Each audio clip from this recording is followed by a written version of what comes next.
అండి మన తెలుగు వాళ్ళకందరికీ ఏంటంటే ఇక్కడ లావుకత్తూరు రైల్వే బ్రిడ్జి సొరంగంలో వాటరు ఇక్కడ ఎక్కువగా వాటర్ ఊరుతుంది. అక్కడ లోపల నుంచి ఎప్పటి నుంచి వస్తుంది కదా, ప్రతిరోజు వాటర్ ఎప్పటికప్పుడు క్లియర్ చేసేవారు. ఈ ఈ పండగ దగ్గరలో వాటర్ మాత్రం నిల్వ ఉంచుతున్నారు.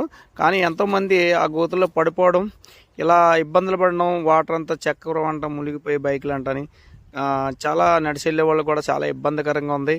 మరి ఈ రకంగా ఇలా వదిలేస్తున్నారంటే అధికారులు స్పందించి దయచేసి ఎప్పటికప్పుడు క్లియర్ చేసి ఈ పండగ సీజన్లో ఇలా లావుకత్తూరు నుంచి రౌతులపూడి నుంచి వస్తున్న ప్రజలందరూ ఇబ్బందులు పడుతున్నారు కాబట్టి దయచేసి ఎప్పటికప్పుడు క్లియర్ చేస్తారని ఈ ప్రజలు ఆశిస్తున్నారు, ఎదురు చూస్తున్నారు.